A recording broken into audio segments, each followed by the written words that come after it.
ناظرین کیا حال چال ہے؟ طبیعت ٹھیک ٹھاک؟ امید کرتا ہوں کہ آپ خیریت سے ہوں گے اور خوشباش ہوں گے۔ ناظرین میں آپ سے یہ کہتا ہوں کہ آپ میرے چینل کو لائک شیئر سبسکرائب ضرور کریں تاکہ میری ویڈیوز آپ کو پر وقت جو ہیں وہ مل سکیں۔ ناظرین بڑھتے ہیں آج کی اپڈیٹس کی طرف۔ جو ہماری پہلی اپڈیٹ ہے وہ یہ ہے کہ وہ پاکستان کی خواتین کرکٹ ٹیم کے متعلق ہے۔ وہ یہ ہے کہ ویمنز ورلڈ کپ ہو رہا ہے ہندوستان میں۔ پاکستان کا بھارت کے خلاف ٹاس جیت کر فیلڈنگ کا فیصلہ ہے۔ پاکستان نے بھارت کے خلاف ٹاس جیت کر فیلڈنگ کا فیصلہ کیا ہے اور وہ کہتے ہیں کہ ہم فیلڈنگ کریں گے اور جو ہے یہ چلیں آگے بڑھتے ہیں۔ آئی سی سی ویمنز ورلڈ کپ کے اہم میچ میں پاکستان نے بھارت کے خلاف ٹاس جیت کر فیلڈنگ کا فیصلہ کر لیا۔ بھارتی ویمن ٹیم نے بھی مینز ٹیم کی طرح پاکستانی کھلاڑیوں سے ہینڈ شیک نہیں کیا۔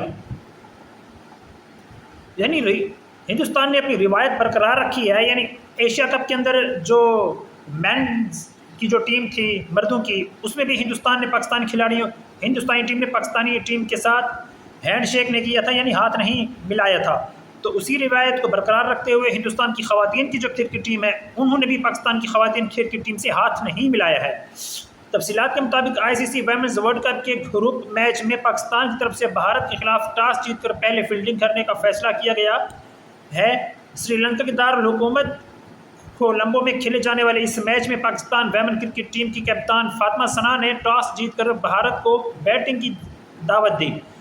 اس موقع پر قومی ویمن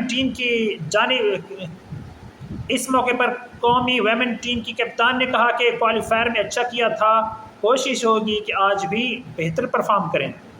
بتایا گیا ہے کہ سری لنکا کے محکمہ موسمیات کی طرف سے آج کولمبو میں دن بھر وقفے سے بارش کی پیشن گوئی بھی کی گئی ہے۔ تاہم میچ کے آغاز سے قبل تو بارش نہیں ہوئی، لیکن کسی بھی وقت بارش شروع ہونے کا امکان موجود ہے جو وقفے سے جاری رہ سکتی ہے۔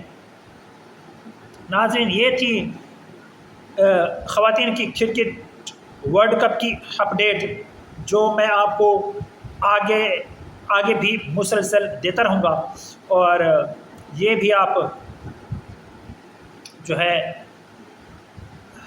سنتے رہیں گے ہماری اپڈیٹس۔ اب بڑھتے ہیں دوسری خبر کی جانب، دوسری اپڈیٹ کی جانب۔ وہ یہ کہ وزیر اعظم پاکستان میاں محمد شہباز شریف ملائیشیا کے 2 روزہ سرکاری دورے پر روانہ ہو گئے ہیں۔ تفصیلات کی جانب بڑھتے ہیں ناظرین۔ وزیر اعظم شہباز شریف ملائیشیا کے 2 روزہ سرکاری دورے پر لاہور سے کوالالمپور روانہ ہوئے۔ نائب وزیر اعظم و وزیر خارجہ اسحاق ڈار، وفاقی وزیر اطلاعات و نشریات عطا اللہ تارڑ اور وزیر اعظم کے معاون خصوصی طارق فاطمی بھی وزیر اعظم کے ہمراہ ہیں۔ وزیر اعظم پاکستان ملائیشیا کے وزیر اعظم انور ابراہیم کی دعوت پر ملائیشیا کا دورہ کر رہے ہیں۔ وزیر اعظم اپنے دورے کے دوران ملائیشیا کے وزیر اعظم سے ملاقات کریں گے، جبکہ دونوں ممالک کے درمیان وفود کی سطح پر بھی بات چیت ہوگی۔ دونوں ممالک کے درمیان مختلف شعبوں میں تعاون کے معاہدوں اور مفاہمتی یادداشتوں پر دستخط بھی ہوں گے۔ دونوں رہنما تجارت، آئی ٹی اور ٹیلی کام، حلال انڈسٹری، سرمایہ کاری، تعلیم، توانائی، انفراسٹرکچر اور ڈیجیٹل معیشت میں 2 طرفہ تعاون کو بڑھانے پر بھی غور کریں گے۔ عوام سے عوام کے روابط بڑھانے کے لیے نئے تعاون کے مواقع تلاش کرنے پر گفتگو ہوگی۔ ناظرین یہ تھی وزیر اعظم کے ملائیشیا کے دورے کے متعلق تفصیلات۔ اب جو ہیں ہم بڑھتے ہیں اپنی تیسری خبر کی جانب۔ وہ یہ کہ سیکیورٹی ذرائع نے کہا ہے کہ جو پسنی بندرگاہ ہے وہ کمرشل ہوگی، اس کی سیکیورٹی کسی کے حوالے نہیں کی جائے گی۔ ناظرین عالمی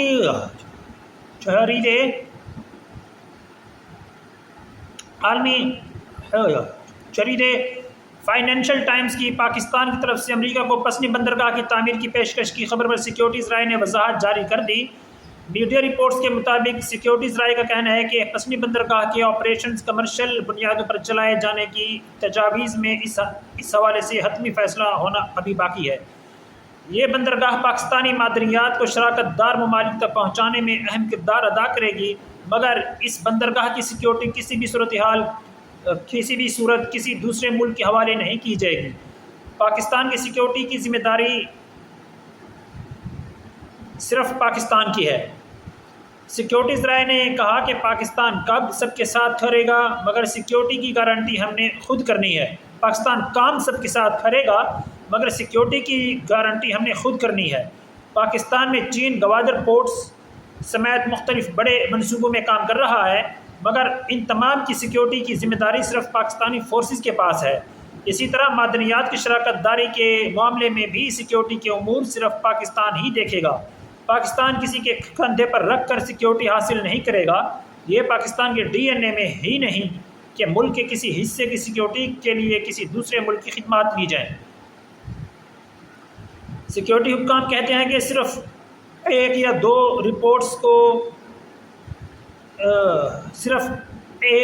پورٹس کو ڈیولپ کرنے سے مسائل کا حل نہیں نکلے گا۔ پاکستان ایک اہم ترین سمندری راستے کا حصہ ہے، اسے اپنی مزید پورٹس ڈیولپ کرنا ہوگی تاکہ ملک اپنی صلاحیت سے بھرپور فائدہ اٹھا سکے۔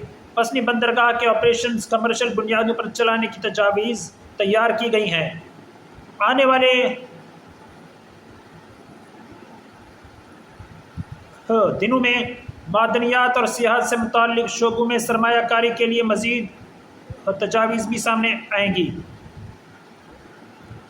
ذرائع نے کہا کہ جیسا کہ گزشتہ صدی آئل اینڈ گیس کی صدی تھی، موجودہ صدی منرلز اینڈ مائننگ کی صدی ہے۔ یہی وقت ہے کہ پاکستان منرلز اینڈ مائننگ کے پوٹینشیل سے فائدہ اٹھائے، لیکن ہم اکیلے وسائل سے فائدہ نہیں اٹھا سکتے، دوسرے ممالک کے ساتھ مل کر ہی چلنا ہے، اور پاکستان نے صرف اپنا مفاد دیکھنا ہے۔ پسنی ہو ریکارڈنگ یا کچھ اور، اس میں صرف دیکھا یہ جائے گا کہ پاکستانی عوام کا کیا فائدہ ہے۔ ہر ملک کے اپنے مفادات ہوتے ہیں، پاکستان نے صرف اپنے مفادات دیکھنے ہیں۔ ناظرین، یہ تھی پسنی بندرگاہ کے متعلق اور پاکستان کی جو ہے خدشات ظاہر کیے جا رہے تھے کہ سیکیورٹی کس کے حوالے کی جائے گی، آیا امریکہ کے حوالے کی جائے گی، تو پاکستان کے حکام نے تفصیلات دے کر وضاحت جاری کر دی ہے۔